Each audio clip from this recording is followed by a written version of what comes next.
Good day po sa ating lahat mga kapatid. For today's video, may nagtanong po doon po sa Pabo Breeder Mindanao. Ito po yung kanyang tanong mga kapatid.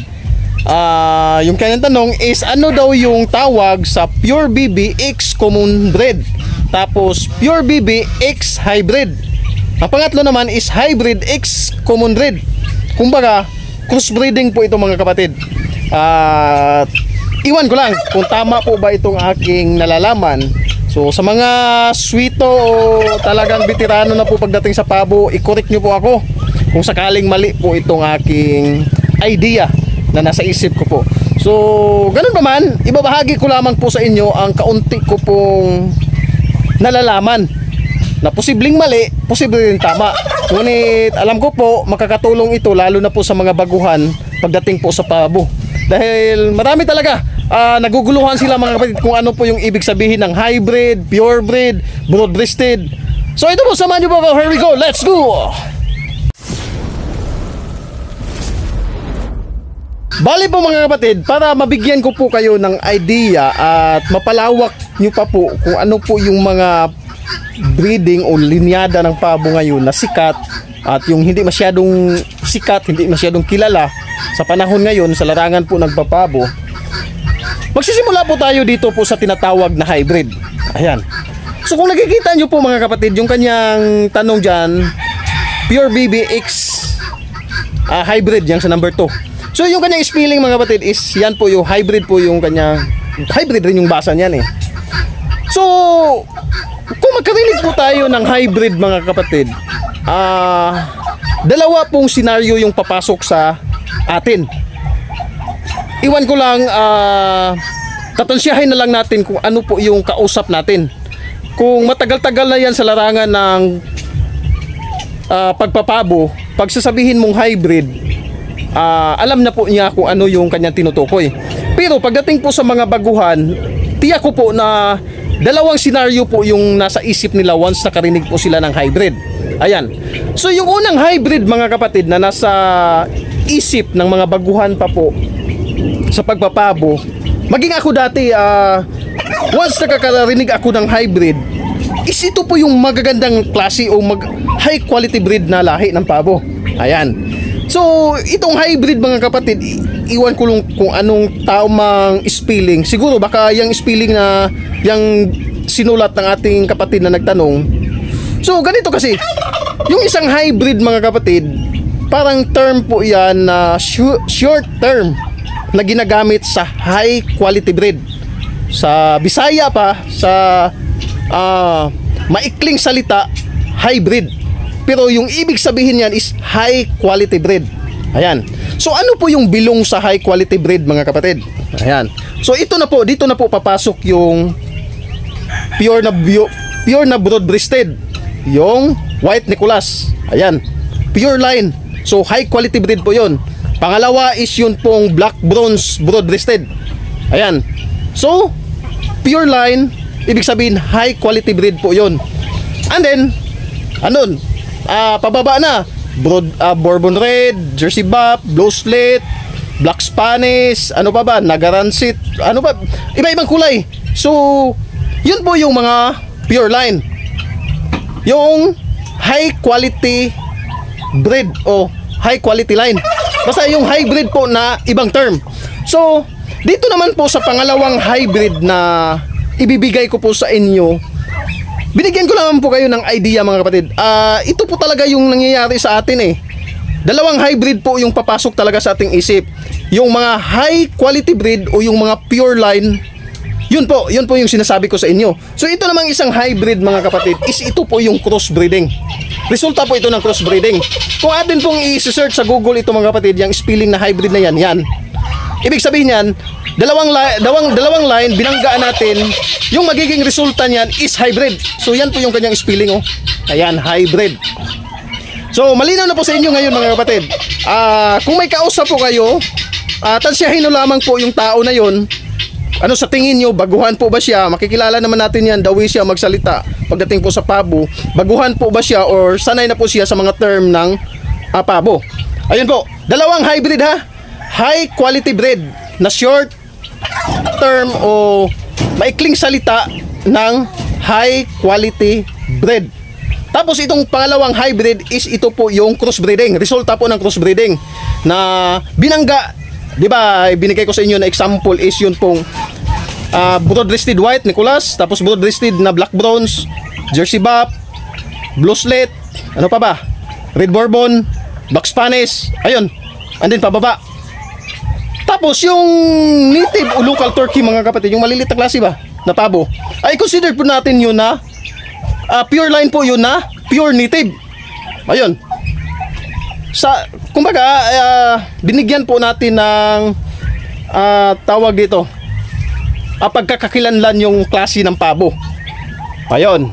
So, pagdating po sa hybrid mga kapatid, tatapatin ko na po kayo.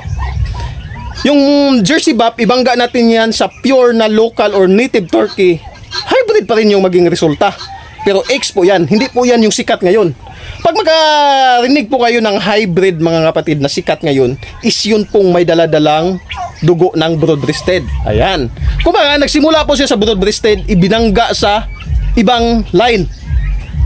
Okay, so ano yung mga ibang line? Bourbon Red, Jersey Buff, Blue Slit, ano pa ba? Yung mga local turkey o yung native, ayun. So pag ibinangga po natin yan sa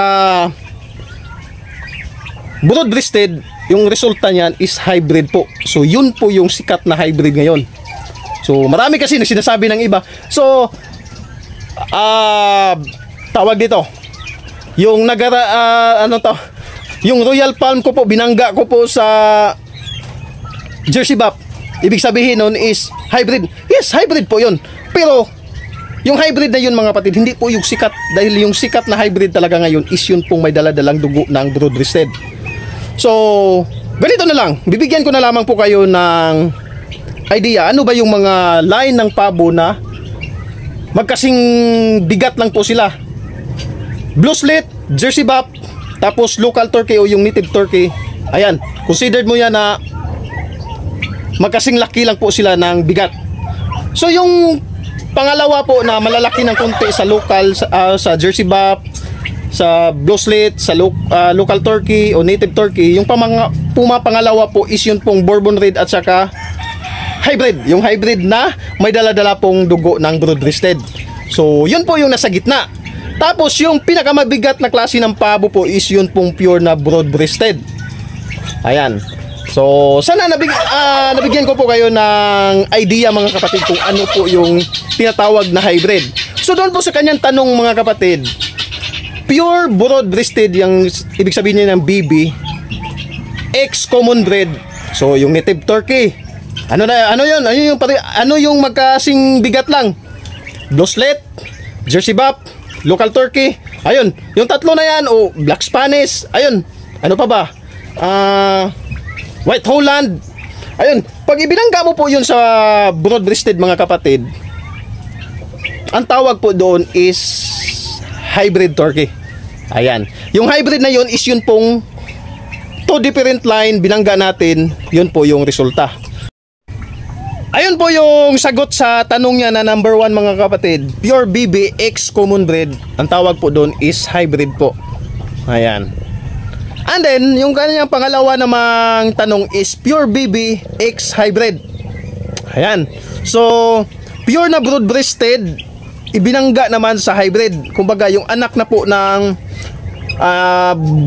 broad-breasted at saka, palagay natin local turkey, Jersey Buff o Blue Slit. Yung anak nila, ibinangga uli doon sa pure na broad-breasted. Yung tawag naman doon is matatawag natin yun na semi-pure. So, posible po tumaas po uli yung dugo ng broad-breasted na yun. Siguro nasa mga 75%. Kasi nga, yung unang bangga natin sa broad-breasted, bangga sa local turkey is nasa mga 50% yung dugo. Yun po yung hybrid. Tapos, 50% binangga natin sa pure. Ayun, posible pong tataas yung dugo na nasa mga 75%. So, semi-pure po yung term ng ating mga breeder na ginagamit ngayon. Ayun, semi-pure. Pero pwede rin siguro natin tawaging hybrid. Nasa sa inyo na po. Pero semi-pure po yung mostly na ginagamit ng ating mga kapwa breeder. Tapos dito naman po sa kanya pangatlo, hybrid X common breed. Ayan. So ano naman po daw yung tawag? 'Di ba? Anak ng broad-breasted X common breed is hybrid. Tapos hybrid, ibangga naman natin sa common breed. Ang tawag naman po diyan, kapatid, is upgraded turkey. Yan po yung sa tingin ko po na tawag. Iwan ko lang kung mali ba ako, mga kapatid. So, hybrid X common breed is upgraded turkey po yung tawag, mga kapatid. So, dadagdagan ko na lamang po ito. Paano naman kung hybrid to hybrid? 'Di ba? Binangga mo po yung hybrid to hybrid. Para sa akin, ang tawag rin doon is upgraded turkey po, mga kapatid. Ayan, upgraded na po siya. Kasi yung kanyang bigat ay hindi na po siya katulad ng mga local o ordinary na pabo. So, sana po, mga kapatid, nakabigay po ito ng kaunting impormasyon sa inyo. Ayan. Pakatandaan nyo lamang po na dalawang senaryo po yung papasok sa ating isip once makarinig po tayo ng hybrid.